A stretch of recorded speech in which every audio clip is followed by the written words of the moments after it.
dans cette nouvelle vidéo. Comme vous l'avez vu dans le titre, aujourd'hui je vous retrouve pour un petit bilan et revue lecture sur ces romans que j'ai lus courant du mois de septembre et octobre plus particulièrement. Il y a des romans que j'ai en ma possession parce que ce sont les miens, et lorsque je ne les ai plus parce que je les ai rendus à la bibliothèque, je vous mettrai comme d'habitude le petit visu ici ou là, je ne sais jamais où est-ce que je le mets, donc voilà, ce sera de toute façon à gauche ou à droite. Voilà pour vous.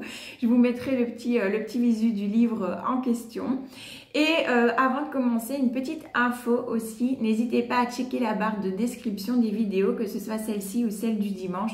Je vous rajoute toujours des petites informations et également des liens vers d'autres vidéos, des précédentes vidéos susceptibles de vous intéresser. Donc n'hésitez pas à checker la barre de description si jamais ça peut vous intéresser. Bref, du coup, je vais commencer avec le petit bilan. Je commence avec Danse à Glé-Lutin de Catherine Dufour. C'est un petit roman qui fait un petit peu moins de 300 pages.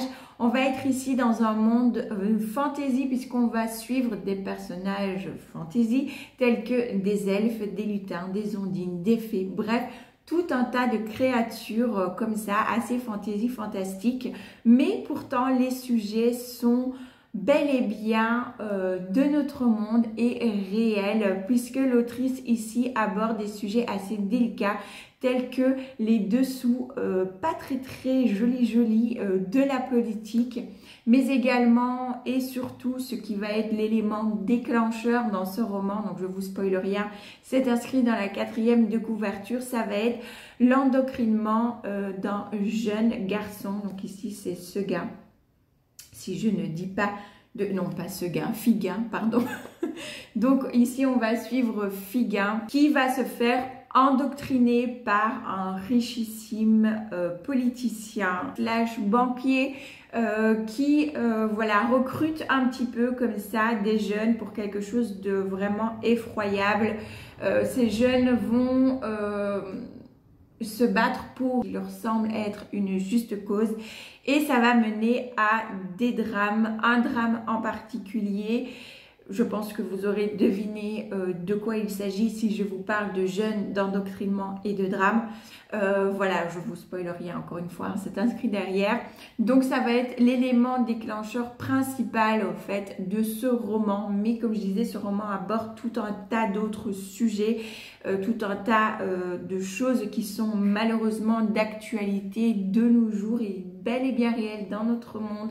Et du coup, voilà, on va vraiment parler des dessous de la politique pas jolie, de ces de magouilles, d'écologie également, avec les soucis liés à la planète.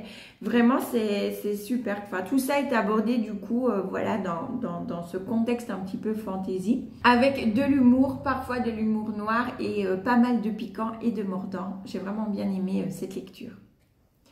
Ensuite, je vais passer à Offrande funèbre, une enquête de l'inspecteur Pendergast de Preston & Child. On est sur deux auteurs, il y a Lincoln Child et Douglas Preston. Je l'ai commencé celui-là un peu avant septembre et vous voyez bien que je ne l'ai pas fini. Je le finirai, mais j'ai eu du mal parce que là je suis à un petit peu plus de 100 pages et c'est un peu lent à venir pour moi. Pourtant, le résumé et l'histoire en elle-même me plaît. Donc c'est pour ça que je dis que ce n'est pas un abandon complet. Je continuerai à le lire. Je vais peut-être le reprendre incessamment sous peu. On verra, je vous dirai. Ici, donc, on est sur l'histoire, on va suivre du coup l'histoire un petit peu, l'enquête sur un tueur en série. Tout démarre lorsque l'on retrouve un message de ce fameux cœur brisé sur la tombe d'une jeune fille qui est décédée 11 ans auparavant. Et sur cette tombe, en plus de ce message, il y a une offrande funèbre, d'où le titre. Et un petit peu dégueu puisqu'il s'agit ni plus ni moins que d'un cœur d'être humain fraîchement prélevé sur une victime. Et on nous dit ici qu'il va y avoir d'autres victimes de femmes qui vont suivre. Et c'est là où je dis, voilà, ça m'intéressait beaucoup. Sauf que, voilà, je suis à plus de 100 pages, 116, et on est toujours sur le premier homicide avec l'enquête qui démarre, qui se fait, qui débute, les investigations de recherche, etc. etc. C'est vrai que moi, quand c'est des romans comme ça, j'aime que ça aille un petit peu plus vite quand même... Alors, je veux pas qu'on me donne le nom tout de suite de qui c'est, bien évidemment, mais quand on m'annonce qu'il va y avoir plusieurs victimes, j'attends quand même un rythme un petit peu plus soutenu, voilà. Ici, c'est un petit peu plus lent. On est plus, pour moi, enfin voilà, plus sur du polar que du thriller. Pour moi, la différence entre un polar et un thriller, c'est quand déjà il y a un petit peu plus de lenteur, où on va être un petit peu plus sur l'enquête de police et un petit peu moins centré sur le psychopathe ou le tueur en série en question, voilà. Donc voilà, ici c'est un petit peu lent. Il y a pas mal de détails sur les policiers eux-mêmes, etc. Donc, je verrai quand je l'aurai terminé. Je vous ferai de toute façon un retour plus complet du coup dessus. Ensuite, j'ai lu également La mémoire fantôme de Franck Tillier, que j'ai complètement terminé et que j'ai adoré. Après, Franck Tillier, pour moi, c'est un petit peu une valeur sûre. J'avais beaucoup aimé déjà La chambre des morts, que je compte me reprendre d'ailleurs, parce que ouais, j'avais tellement adoré que voilà. Et puis je vous ai dit dans une autre vidéo, hein, je l'ai vendu parce que j'arrivais plus à lire, du coup j'ai vendu beaucoup de mes romans, j'en ai presque plus. Mais du coup je rachèterai La chambre des morts. Alors, La mémoire fantôme, vous pouvez le lire sans forcément avoir lu La chambre des morts, mais je vous conseillerais quand même de lire La chambre des morts avant. Pourquoi?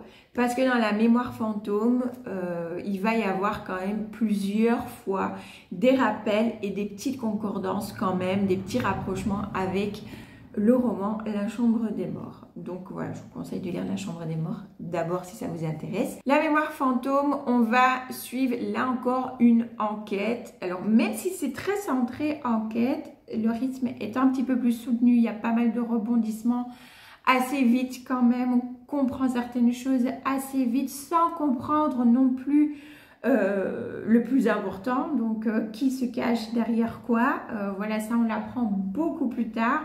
Et voilà, donc là on a un rythme quand même un petit peu plus soutenu, du coup moi j'apprécie un petit peu plus et ça me maintient vraiment en haleine dans ma lecture. On va retrouver une jeune femme qui est complètement perdue, qui a des marques au niveau des poignets, des marques de lien au niveau des poignets, qui a un message scarifié dans la paume de la main intitulé PR de retour. Qu'est-ce que ce PR? Est-ce que c'est une personne? Si oui, qui est-elle? Voilà, pourquoi est-ce que ces mots sont gravés sur la peau de cette jeune femme? Qu'est-ce qui lui est arrivé? Et surtout, qu'est-ce qui se passe avec cette jeune femme qui n'a pas de mémoire? C'est-à-dire que elle a une mémoire d'à peu près 4 minutes. Après ça, elle ne se souvient à nouveau plus de rien. Donc, même si elle vient de vous parler, au bout de ces 4 minutes, si elle n'a pas... voilà, je ne peux pas vous en dire plus, mais si elle n'a pas les choses en main qu'il lui faut pour se souvenir de vous, elle ne se souviendra absolument pas de qui vous êtes. Du coup, voilà, il lui est arrivé quelque chose, mais quoi, où, comment? Voilà, on découvre tout ça au fur et à mesure de notre lecture.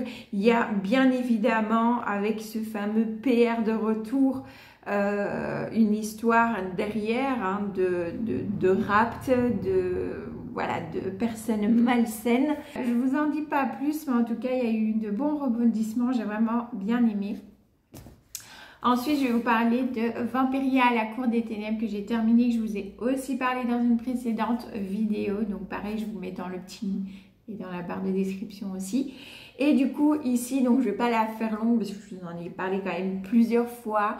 On va être sur une histoire du coup de vampire avec ce petit côté historique qui fait plaisir puisqu'on est au temps de Louis XIV avec Louis XIV lui-même, qui n'est plus vraiment lui-même puisque avant de mourir, il s'est fait transmuter en vampire. Donc du coup, eh bien, de roi soleil, il va passer à roi des ténèbres et régner en maître sur toute la vampiria, voilà, avec des codes. Et on va suivre ici du coup une jeune fille, une jeune roturière qui par la force des choses va se retrouver dans une école très prestigieuse, voilà, qui...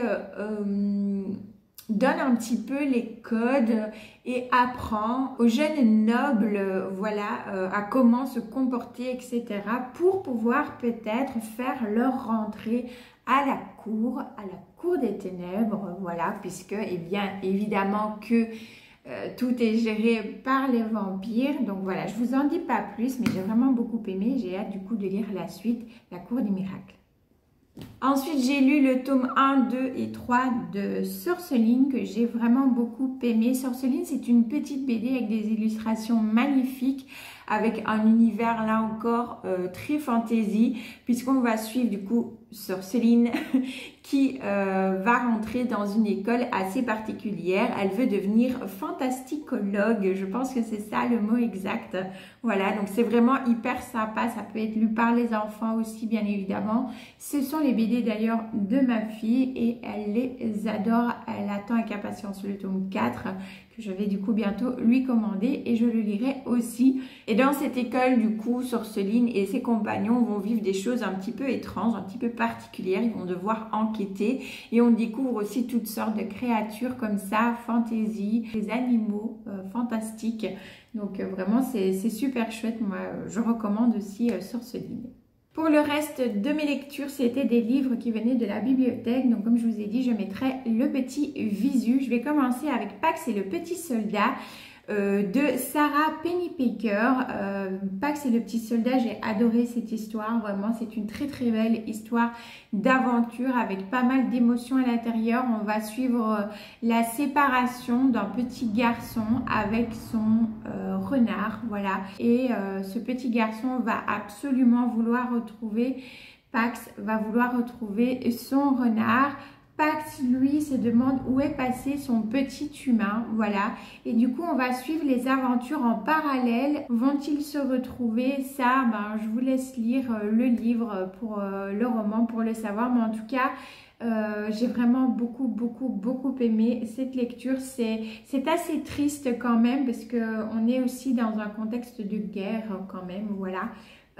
Donc il y a des passages qui sont quand même assez difficiles à lire par rapport au contexte de guerre, mais c'est un très très beau roman, vraiment moi j'ai beaucoup aimé. Ensuite je passe à Eleanor d'Holly Black. Là on est sur une histoire avec une ambiance creepy mais léger. On va suivre des jeunes enfants qui avaient l'habitude de jouer ensemble à un jeu avec des figurines jusqu'au jour où l'un d'entre eux ne va plus pouvoir jouer. Et de ce fait, il va se passer un événement assez particulier. La poupée en porcelaine qui était dans la vitrine chez une de ses amies aurait révélé à cette amie eh bien, qu'elle était une petite fille jadis et qu'elle s'appelait Eleanor, que cette poupée aurait été faite avec ses cendres et elle exige d'être enterrée auprès des siens sous peine de ne pas laisser les enfants tranquilles. Donc voilà, vous voyez cette ambiance un petit peu creepy, aventure, mais pas que. Moi j'ai beaucoup apprécié aussi dans cette lecture qui, je dis creepy, très très léger, hein, c'est vraiment plus une petite aventure avec une ambiance comme ça. Moi j'ai bien aimé parce que ça m'a fait un peu repenser aussi à ma jeunesse, parce que je trouve que l'autrice aborde ce sujet que l'on assez émouvant quand on y repense soi-même, au fait de, vous savez, ce moment où on n'est pas encore tout à fait grand, enfin où on commence à changer, il y a quelque chose qui change à l'intérieur de nous, la préadolescence, quoi, voilà. On a envie d'être grand, on a envie de montrer que voilà, on est grand et tout. Et quelque part, on a encore envie de garder ce côté enfant. Et il y a tout un chamboulement intérieur qui se fait. C'est abordé dans ce roman et moi j'ai trouvé ça hyper top. Donc voilà, je vous recommande aussi. Ensuite, j'ai lu Cruella de, alors je ne sais plus si c'est Selena Valentino ou Serena Valentino. De toute façon, je vous remets les noms là, quelque part. Cruella, bah, c'est tout simplement l'histoire de Cruella, racontée par Cruella, sa version des choses, de ce qui s'est passé, de l'histoire que nous, on connaît, des sangs dalmatiens. Voilà, là, on a l'histoire de Cruella, son enfance, jusqu'à son âge adulte. Qu'est-ce qui s'est passé? Qu'est-ce qui s'est passé avec ces fameux dalmatiens? On a le point de vue de Cruella. Et je peux vous dire que tant parfois on la déteste en lisant, tant par moment, eh bien, on peut avoir beaucoup d'empathie pour cette Cruella. Et oui, moi j'ai vraiment bien aimé ce côté-là d'avoir le point de vue un petit peu de l'histoire du méchant, hein, parce que Cruella est la méchante au final, mais est-elle si méchante que ça? Et si oui, eh bien pourquoi est-ce qu'elle est devenue méchante? L'était-elle autant petite? Voilà, c'est à découvrir dans ce roman. Et je pense du coup que j'en lirai d'autres, parce que je sais qu'elle a fait toute une série comme ça, et je lirai les autres également. Ensuite, je vais vous parler d'un abandon que peut-être je reprendrai, mais là, je l'ai abandonné carrément et je l'ai rendu à la bibliothèque. Il s'agit de L'ours et le rossignol de Catherine Arden, voilà. Pourtant, c'était hyper bien parti parce qu'on partait sur des mythes et légendes un petit peu russes comme ça. Et moi, ça m'intéressait beaucoup sur cette espèce de démon roi de l'hiver, voilà, avec des légendes, des mythes comme ça, des histoires russes. Et il y a un côté apparemment très fantastique à l'intérieur, puisque c'est le premier tome d'une trilogie qui est, paraît-il, génial, mais alors moi j'ai bloqué et j'ai pas su le lire, et du coup bah là c'était la date à laquelle il fallait que je rende les livres à la bibliothèque, même si je mets les dates les plus loin possibles. Je l'ai repris et je n'y arrivais pas. Déjà peut-être le format poche, l'écriture c'était très petit, très serré, et ça moi j'ai très difficile quand c'est des écritures aussi tassées et aussi petites. J'ai du mal vraiment à suivre mes lectures. Je zippe des lignes en fait, et puis je m'y perds et je dois recommencer, et du coup ça m'énerve. Alors, il y a pas mal il y avait quand même, je trouvais quand même des longueurs avec beaucoup de détails. Et puis surtout, il y a pas mal de mots russes ou des expressions russes à l'intérieur du roman. Et ce qui m'a fait bloquer aussi, c'est le changement de personnage. C'est-à-dire que j'avais vraiment du mal à suivre. À un moment donné, je pensais que c'était toujours la petite fille qui parlait. Au final, bah non, c'était Dounia, c'était celle qui garde les enfants, enfin voilà, bref. Ou alors c'était le frère qui se mettait à parler. Et du coup, en fait, je ne savais plus qui disait quoi. Ça m'a beaucoup perturbée, en fait. Alors, je ne sais pas si c'est lié proprement à cette édition poche là que c'était du coup difficile à suivre. J'essaierai de trouver le roman dans un autre format en regardant à l'intérieur si c'est peut-être pas plus lisible déjà pour moi, et du coup que j'aurai peut-être plus facile à suivre ma lecture, parce que là vraiment entre le côté tassé, le fait de changement de personnage, j'avais beaucoup de mal à suivre, donc c'est une lecture que j'ai malheureusement abandonnée. Je reprendrai peut-être une prochaine fois, mais pas pour l'instant en tout cas.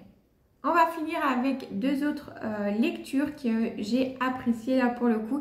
Il s'agit tout d'abord du roman graphique Les oiseaux ne se retournent pas de Nadia Naclé. Je vous en ai aussi parlé dans une précédente vidéo. J'ai adoré ce roman graphique. Déjà les graphismes à l'intérieur, bien que très sombres, je vous invite à aller voir la vidéo précédente, je vous la mets dans l'outil puisque je vous montre du coup les illustrations qu'il y avait à l'intérieur, mais c'était vraiment magnifique. C'est un très beau roman qui parle là aussi d'un sujet délicat qui est l'exil. On va suivre cette petite fille qui va devoir quitter son pays parce que c'est la guerre, et pendant son périple elle va faire quelques rencontres. Je ne vous en dis pas plus pour ne pas vous spoiler, parce que voilà, ça se lit assez vite, c'est un roman graphique, il n'y a pas beaucoup d'écrits, mais c'est très bien fait, c'est très beau, c'est très poétique. Vous avez aussi des références à l'intérieur qui sont pas mal. Voilà, moi j'aime beaucoup. Je sais qu'elle a fait un autre roman graphique qui s'appelle Zaza Bizarre, que j'ai vraiment beaucoup envie de lire aussi. Et du coup, je termine avec The Wicked Deep, la malédiction des Swan Sisters de, et là je suis désolée si je vais écorcher le nom de l'auteur, de Shea Earnshaw. Je ne sais pas du tout si ça se dit comme ça. Je suis désolée si j'ai écorché, mais bon, Express. Voilà, donc The Wicked Deep, moi j'ai adoré. On est ici, comme vous l'aurez compris, sur une histoire de malédiction, une ambiance très froide, très glaciale. C'est pas gore, c'est pas glauque, on est vraiment plutôt sur de l'ambiance comme ça. On la sent bien la malédiction parce qu'elle est bien présente. Donc ces trois sœurs qui, il y a 200 ans de ça, ont été accusées de sorcellerie et exécutées par noyade pour ces faits. Et du coup, dans cette petite ville de Spaho, eh bien, il y a cette malédiction qui rôde. Chaque année, Penny, une jeune adolescente, voit la même chose se passer. Chaque été, il y a plein de touristes qui affluent pour voir si ce que l'on raconte sur Spaho est vrai. Est-ce que la malédiction existe? Est-ce que c'est juste du fake? Voilà, ils viennent pour assister à ça, pour assister à cet engouement autour de ça. Sauf que, je vous spoil pas, c'est bien réel. Les sœurs reviennent chaque année, prennent possession de 3 jeunes filles pour assouvir leur vengeance et emporter dans les eaux de la baie des malheureux garçons, voilà, avec elles pour se venger. Mais ce n'est pas tout, voilà, je ne vous en dis pas plus, je vous laisserai découvrir. Mais c'est vraiment super. Et bien voilà, j'ai terminé avec mon bilan et revue lecture de septembre et octobre. J'espère que ça vous aura plu. Si c'est le cas, n'hésitez pas à liker la vidéo et puis à me laisser un petit commentaire. Ça me fait toujours plaisir de vous lire. Et puis ça peut aider aussi la chaîne. Donc voilà, n'hésitez surtout pas. Et puis si vous n'êtes pas encore abonné, que le cœur vous en dit, bien évidemment, comme d'habitude, n'hésitez pas à le faire. Ça aussi, ça aide la chaîne. Et puis vous ne ratez pas comme ça les prochaines vidéos. Sur ce, eh bien, je vous laisse. Je vous fais plein de bisous green et à dimanche pour une vidéo plante. Ciao, ciao!